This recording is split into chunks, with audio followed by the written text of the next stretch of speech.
operações na Líbia e até mesmo interceptaram um dos 3 mísseis Scud disparados. A identidade nacional da Líbia remonta ao ano 1050 d.C., durante a expansão do Califado Islâmico pelo norte da África, a partir da Península Arábica. Foram 2 tribos beduínas que moldaram pela primeira vez aquilo que viria a se tornar a base da identidade líbia, uma influência que perdurou por séculos. Essas tribos se estabeleceram em 3 regiões-chave: Cirenaica, Fezzan e Tripolitânia. Como resultado, as pessoas não se identificavam como líbias no sentido moderno. Em vez disso, pertenciam a uma tribo enraizada em uma dessas regiões distintas. A identidade era local, tribal e profundamente territorial. Isso marca o início de uma questão muito maior e mais complexa, que se estende por 1000 anos e continua a ecoar no presente da Líbia. Vamos começar?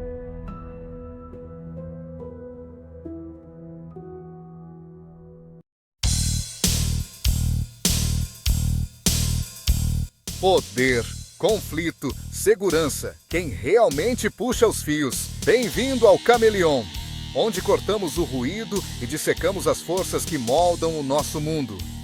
Sou Leandro Trevisol, especialista em relações internacionais e estudos de segurança pela London Met. E neste espaço não apenas relatamos os acontecimentos, nós os questionamos. Quem se beneficia da guerra? Quais são os verdadeiros interesses por trás da diplomacia? E a segurança é realmente sobre proteção ou controle? Se você está pronto para desafiar narrativas, expor agendas ocultas e repensar as estruturas de poder global, você está no lugar certo. Vamos começar!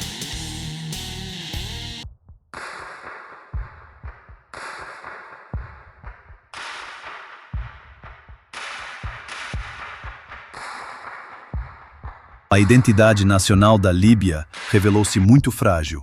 Após a intervenção militar ocidental, o vácuo de poder resultante mergulhou o país em uma guerra civil.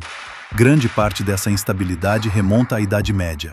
Barreiras geográficas dividiram naturalmente o território em 3 regiões distintas, limitando a interação entre as tribos e dificultando o desenvolvimento de uma identidade nacional unificada.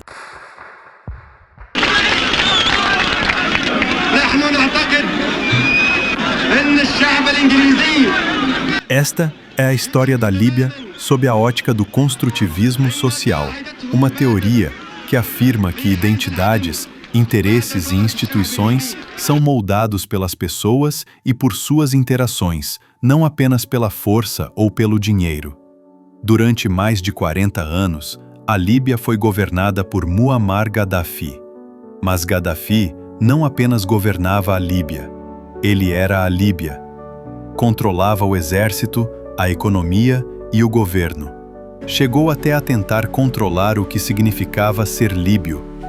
De acordo com o construtivismo social, a identidade se forma quando os indivíduos interagem com as instituições. Mas, sob o regime de Gaddafi, essa interação não existia. Ele decidia qual deveria ser a realidade da Líbia, e todos os demais tinham que obedecer. Gaddafi usou as receitas do petróleo para manter seu controle, eliminou a oposição, controlou a educação e promoveu sua própria versão do nacionalismo árabe, misturado com o Islã. Afirmava representar todos os líbios, mas na verdade construiu uma estrutura que servia apenas à sua versão da identidade da Líbia. As pessoas não tinham poder para questionar isso. A versão delas da realidade foi silenciada. O construtivismo social nos diz que uma identidade forte é necessária para definir os interesses de um país. Mas na Líbia, não houve um verdadeiro processo de construção de identidade. Em vez de os líbios construírem sua identidade juntos, Gaddafi a construiu por eles e os forçou a aceitá-la. Quando seu regime colapsou, essa identidade também ruiu. Por quê? Porque não foi construída pelo povo, foi construída por um só homem.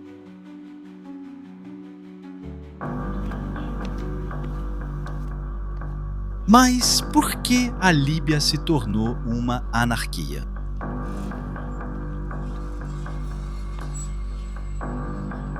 Defendo que a anarquia foi o que Gaddafi fez da Líbia. Se a Líbia não tem uma identidade neste momento, é porque Gaddafi não promoveu a coesão social por meio de crenças, normas e ideias. Em vez disso, impôs repressão e deu ênfase ao desenvolvimento de estruturas materiais. Em 2011, os líbios se levantaram e derrubaram Gaddafi. Mas o que veio depois foi o caos.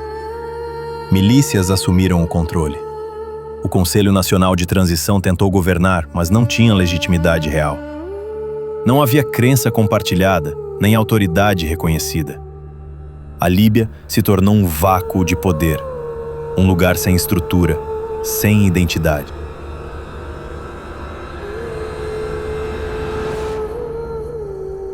Alguns grupos recorreram à religião, outros às tribos, mas até mesmo o tribalismo havia mudado sob o regime de Gaddafi.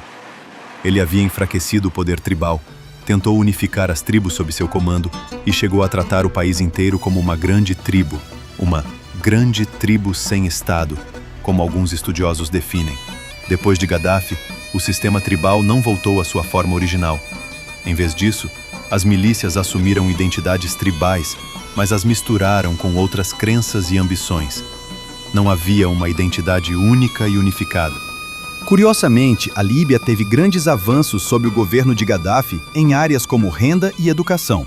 A renda nacional per capita aumentou drasticamente. As taxas de alfabetização melhoraram. As universidades se expandiram. Mas esses avanços não levaram a uma sociedade mais forte. Por quê?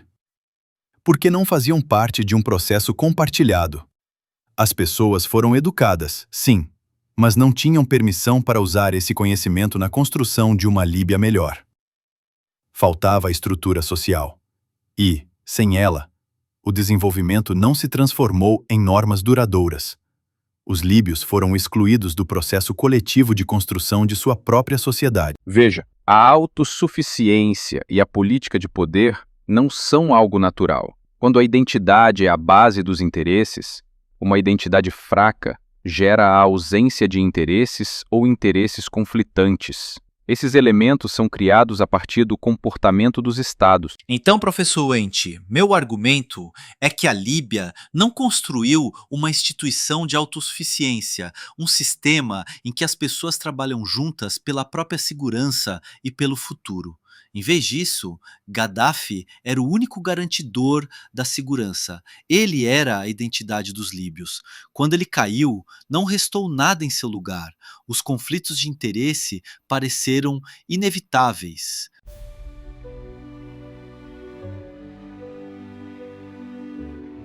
Após a Revolução, alguns grupos como a Irmandade Muçulmana e o Grupo Islâmico Combatente Líbio tentaram preencher o vazio. Eles impuseram a lei islâmica em suas comunidades. Considerando que a maioria dos líbios são muçulmanos sunitas e falam árabe, isso teve certo apoio cultural. Mas ainda assim, não era uma identidade compartilhada construída por meio de entendimento mútuo. Era mais uma estrutura imposta.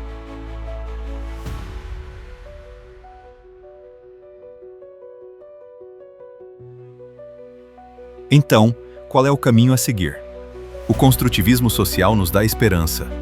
Ele nos diz que as identidades podem mudar. Não pela força, mas por meio da interação. O futuro da Líbia depende de seu povo e de seus grupos, trabalhando juntos para criar valores e crenças compartilhados. Primeiro vem o diálogo, depois, a cooperação. Em seguida, os objetivos comuns. Com o tempo, esses objetivos compartilhados podem se tornar normas, aquilo em que todos concordam. Só então poderá surgir uma verdadeira identidade líbia. Uma identidade construída pelo povo e não imposta de cima para baixo. O passado da Líbia foi moldado pela visão de um só homem.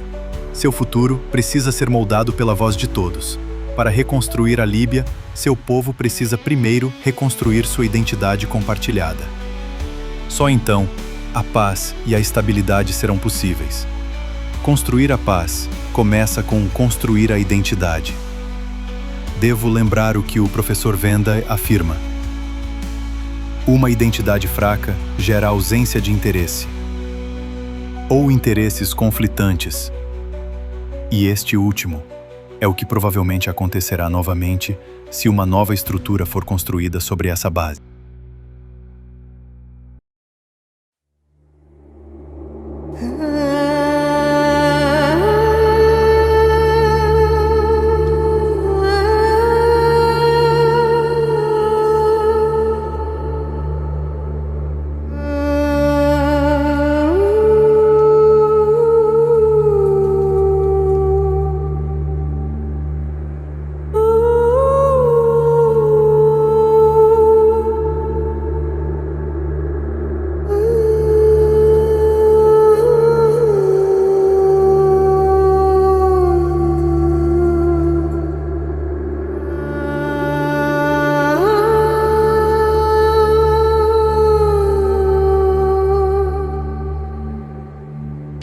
Ooh.